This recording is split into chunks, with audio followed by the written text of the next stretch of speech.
412 दर्शकगण, श्रोतागण, भाई और बहनों, मातृशक्ति को नमन।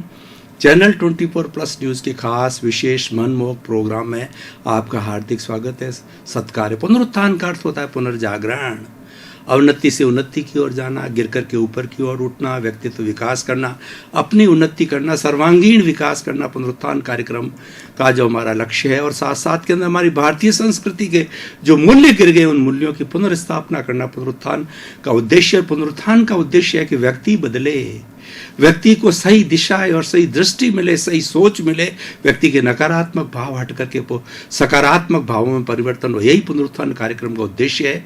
इसी उद्देश्य की पूर्ति के लिए आज हम आपके सामने एक राष्ट्रीय जो है वो हम विषय लेकर के उपस्थित हो रहे हैं। आज का हमारा जो विषय है भारत के राष्ट्रीय पर्व। भाई और बहनों, दर्शकगण, श्रोतागण, हम अत्यंत भाग्यशाली हैं कि हम आर्यों की संतान हैं और हमने भारत में जन्म लिया है। भारत के पीछे भारत का नाम पड़ा और भारत को आर्यों की संतान कहा जाती है, आर्य देश कहा जाता है। आर्य देश के लिए कहा जाता है जो भाग्यशाली होता है, जो पुण्यशाली होता है और जो धार्मिक दृष्टि का व्यक्ति होता है, जिसने पूर्व जन्म के अंदर बहुत अच्छे कार्य किए होते हैं, उनका जन्म होता है। क्यों? कि हमारी नींव अध्यात्म पर पड़ी हुई है। दो तरह की चीज होती है, एक अध्यात्म होता है, एक भोग विलास होता है। भोग विलास के अंदर तो व्यक्ति क्या उसके अंदर डूबा रहता है, कोई विशेष कार्य नहीं कर पाता। और अध्यात्म के अंदर व्यक्ति जो भीतरी जगत में जाता है और अपने अस्तित्व की पहचान करता हूँ, मैं कौन हूँ, मैं कहाँ से आया हूँ, मुझे कहाँ जाना है। तो हमारी नींव जो है इस दर्शन के ऊपर आई हुई है। हमारी नींव के अंदर जो है ये बात प्रारंभ से ही हमको घोट घोट कर जो हमारी घूंटी के साथ में पिलाई गई है कि तुम मात्र शरीर नहीं हो, तुम शरीर से परे एक आत्मा भी हो और शरीर अलग है, आत्मा अलग है। हमें प्रारंभ से भेद विज्ञान समझाया गया, प्रारंभ से मोक्ष विज्ञान समझाया गया। जब से हमारे देश की स्थापना हुई, ये अध्यात्म की पृष्ठभूमि पर इसकी स्थापना हुई है। इसीलिए इस देश की महानता है और उस देश का नागरिक होना अपने आप में बड़ी गर्व और गौरव की बात है। तो भारत के राष्ट्रीय पर्व की हम बात करना चाह रहे थे।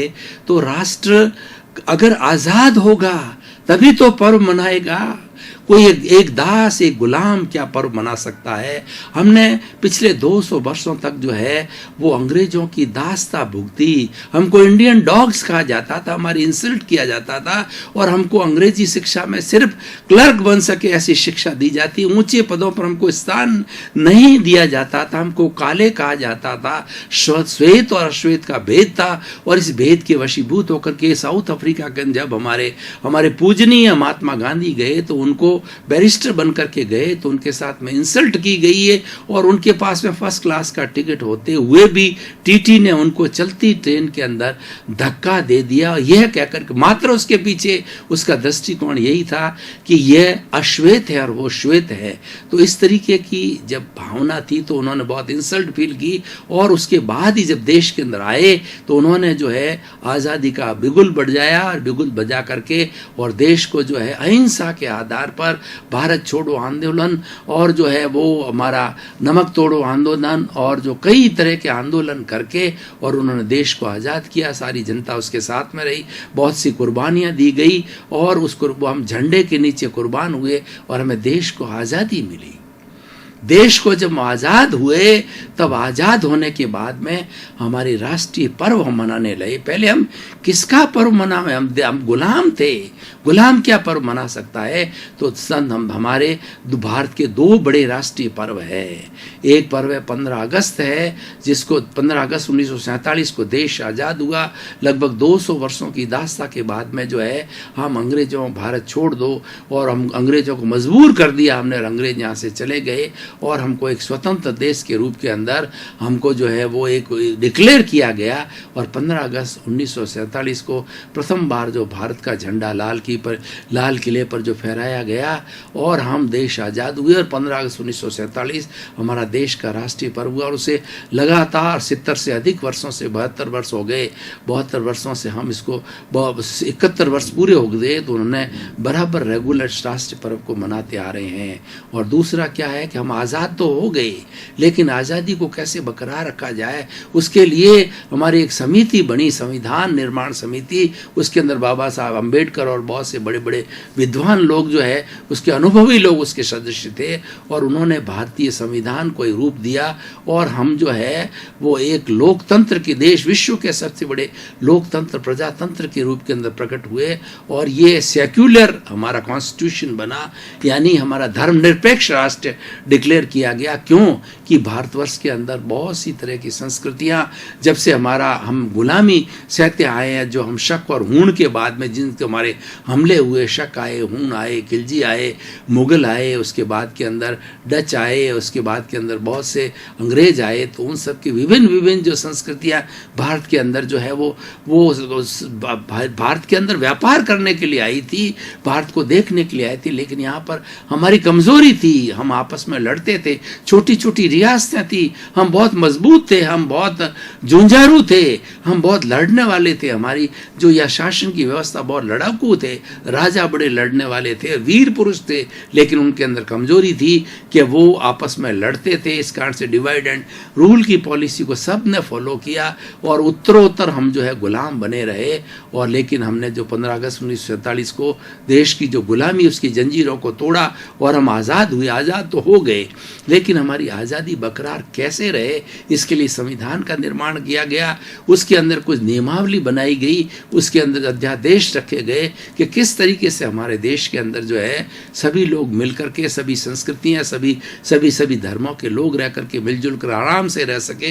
तो भारतवर्ष के ऐसा देश है जो हर संस्कृति का सम्मान करता है। यहाँ पर जितनी जितनी संस्कृतियाँ आए, जितने जितने धर्म आए, वो आज भी भारतवर्ष के अंदर धर्म मौजूद है, चाहे क्रिश्चियनिटी के और इस्लाम तो हमारे देश के ही लोग हैं, क्रिश्चियनिटी के, जुडाइज़म के हैं, और भी कई कई धर्मों के लोग जो बाहर से आए हैं, वो लोग आज भी वो संस्कृतियाँ हमारे यहाँ पर आराम से निवास कर रही है, क्योंकि हम हर एक का सम्मान करते हैं, हम किसी के प्रति द्वेष नहीं रखते हैं, और हर संस्कृति की हम जो है वो जो समभाव से, सर्वधर्म समभाव में विश्वास करते हैं, मित्रता का बात रखते हैं, और हमारा दृष्टिकोण बहुत उदार है। भारतवर्ष को कहा जाता है यूनिवर्सलाइज योर कॉन्शियसनेस। हमारी जो कॉन्शियसनेस है, हमारी जो उदारता इतनी विशाल है कि पूरा विश्व इसके अंदर समा जाता है। इसीलिए भारतवर्ष को जो है एक धर्म गुरु देश का दर्जा दिया गया, क्योंकि हम मानवतावादी हैं और हम मानवता का पालन करते हैं, अहिंसा का पालन करते हैं, और विश्व को पंचशील और अहिंसा के बड़े बड़े सिद्धांत देते हैं, योग के सिद्धांत देते हैं। इसीलिए भारत को धर्म गुरु जो रहा है, और आज भी पूरा विश्व जो है हमें योग के माध्यम से, अहिंसा के माध्यम से, पंचशील के माध्यम में, निःशस्त्रीकरण के माध्यम से आज भी हमको एक धर्म गुरु देश के नजरिए से देख रहा है। और विश्व चाह रहा है कि अगर विश्व के अंदर कोई तरह की आपातकालीन स्थिति होती है तो भारतवर्ष ही उसका मार्गदर्शक बन सकता है, क्योंकि भारत एक अध्यात्म के ऊपर टिका हुआ है।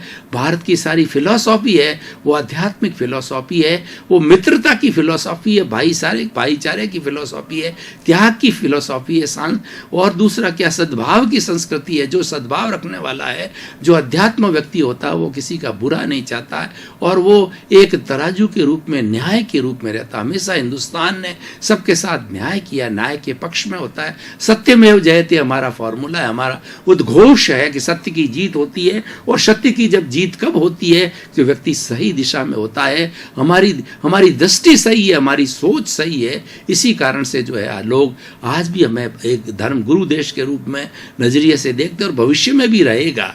ये हमारी संस्कृति की वजह से है। और सबसे बड़ी बात, भारत का 20% विश्व की पॉपुलेशन भारत की है, हर 5वां व्यक्ति इस विश्व के अंदर भारतीय है। उस दृष्टि से हमारी स्ट्रेंथ भी बहुत अच्छी है, और हमारे विचार भी बहुत अच्छे हैं। और हमारे के अंदर, भारतवर्ष के अंदर एक सबसे बड़ी बात होती है कि यहाँ पर डाइवर्सिटी, यूनिटी अमॉन्ग डाइवर्सिटी, अनेकताओं में एकता है।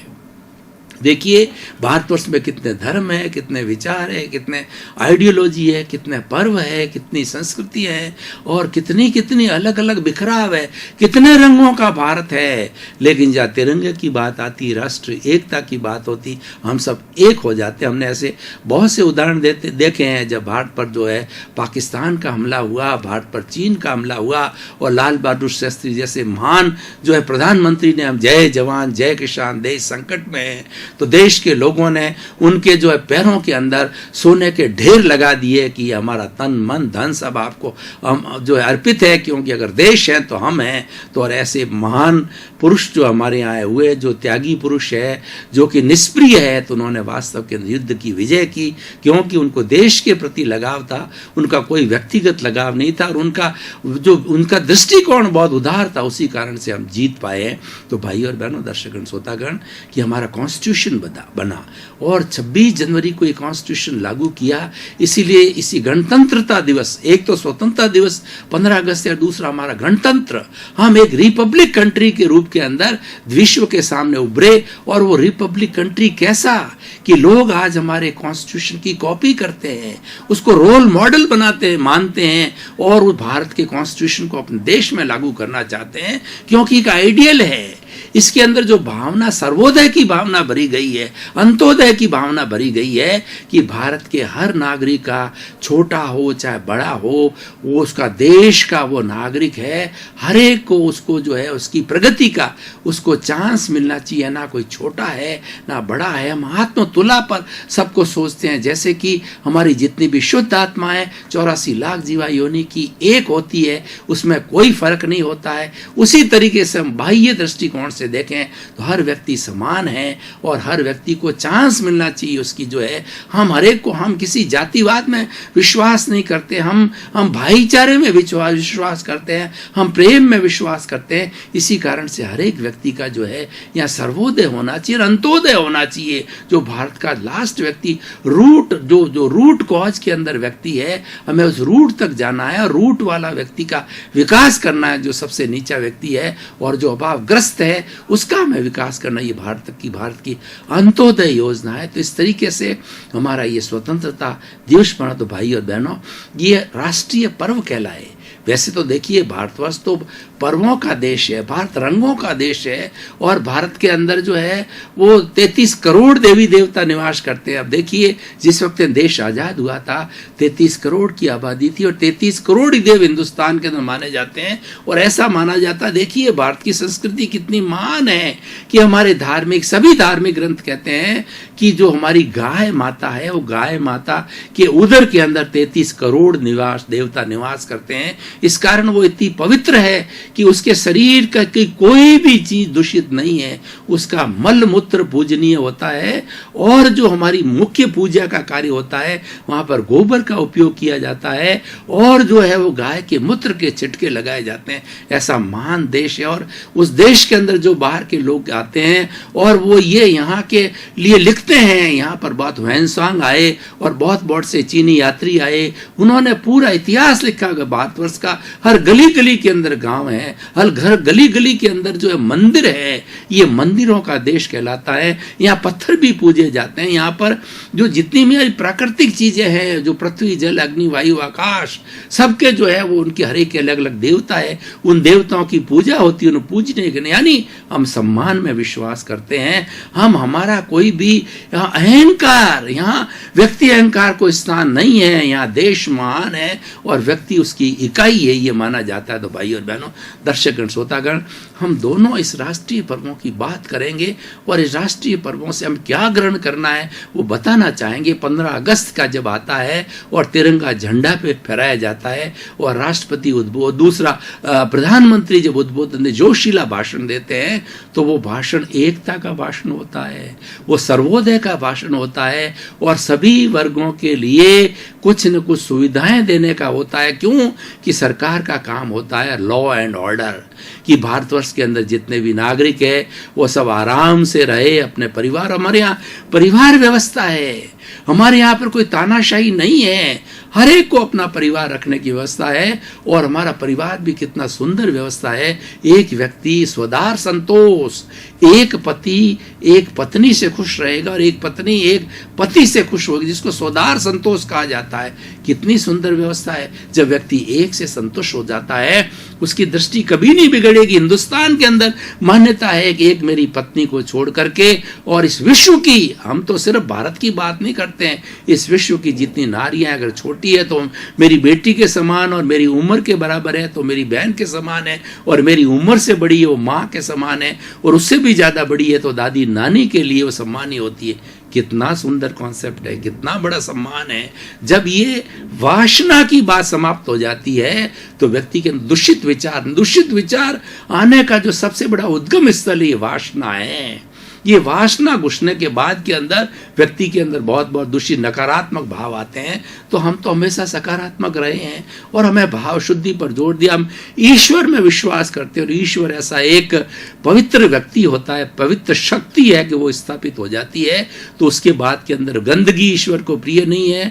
Cleanliness is next to godliness कहा जाता है। और आज इसलिए स्वच्छ भारत की बात कही जाती है। जब ईश्वर को गंदगी पसंद नहीं है और इसमें निवास करने वाला जितना भी 125 करोड़ लोग हैं, सो 125 करोड़ देवता है, उनके भीतर विराजमान शुद्ध आत्मा भगवान है, सभी ईश्वर का रूप है, तो उनको गंदगी कहां से पसंद होगी। इसी कॉन्सेप्ट के ऊपर जो है स्वच्छ भारत का निर्माण हो रहा है। तो भाई और बहनों, 15 अगस्त को जो हमारा राष्ट्रीय पर्व डिक्लेयर किया गया है, वहां पर ऐसे जोशीली बात बताई जाती है कि देश की आन बान और शान की बात बताई जाती है।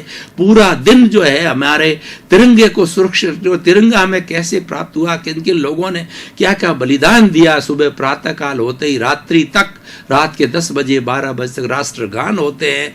और जिन जिन लोगों ने कुर्बानियां दी है उनकी कुर्बानियों को गिनाया जाता है, जिन्होंने देशभक्ति के लिए कार्य किया है। सारा दिन वो ऐसा माहौल होता है कि व्यक्ति सरोबार हो जाता है राष्ट्रभक्ति से, राष्ट्र भावना से ओतप्रोत हो जाता है। क्योंकि ये भाई और बहनों, दर्शकगण श्रोतागण, आज़ादी सहज नहीं मिली है। जलियांवाला कांड को देखिए कि 1000 लोगों को एक ही कुएं के अंदर, डायर नाम के जो अंग्रेजी जो है वो जो है वो कमांडर था, उसने भून दिया लोगों को। क्या हम भूल सकते हैं? कई लोग जो है वो हमारे मंगल पांडे और शहीद भगत सिंह जो है वो फांसी पर चढ़ गए, और शहीद भगत सिंह की फांसी से उसकी मां रोने लगी।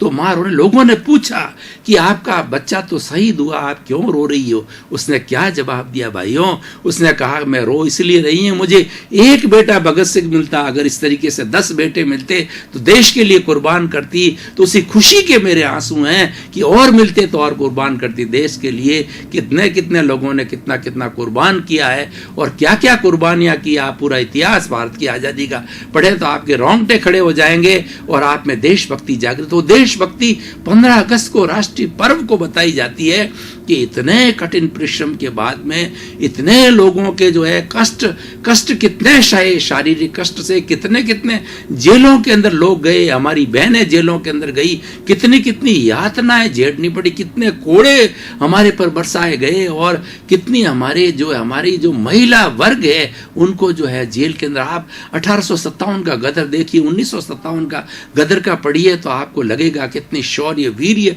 हिंदुस्तान की जो जनता हुई है, और तब हमें देश की आज़ादी मिली। तो 15 अगस्त का जो राष्ट्रीय पर्व है, हमारे भीतर जो है वो शौर्य और वीर की भावना बढ़ता है और देशभक्ति की बात बताई जाती है। कोई आप ऐसा कार्य न करें, कोई अनैतिक कार्य नहीं करें जो आपके देशवासियों के लिए अच्छा नुकसान पहुंचाने वाला हो। कोई आप जो है वो मिलावट का कार्य नहीं करें, कोई एंटी ड्रग्स का कार्य नहीं करें, कोई आप आतंकवाद का कार्य नहीं करें, और कोई भी कार्य आप ऐसा नहीं करें जिससे हमारे देश के लोगों का स्वास्थ्य बिगड़े और देश के लोगों को बुरी लत पड़ जावे और देश के लोग जो है गलत दिशा के अंदर चले जाएं। तो देशभक्ति ये कहलाती है कि हमारे समस्त लोगों का परोपकार होना चाहिए, हमारे में परोपकार की भावना भरी जाती है, देशभक्ति की भावना जाती है, देश के लिए कुर्बान, तिरंगे के लिए कुर्बान होने की भावना पाई जाती है, और तन मन धन से सेवा की भावना, जिसके पास में जो जो साधन है वो की भावना करने के लिए वैसा हमें जोश भरा जाता 15 अगस्त को। तो इस तरीके का ये हमारा जो है राष्ट्रीय त्योहार है, स्वतंत्रता दिवस है। अब मैं दूसरे गणतंत्रता दिवस की बात करूंगा। गणतंत्रता दिवस हमारा संविधान लिखा गया, वो तो आजादी का पर्व था।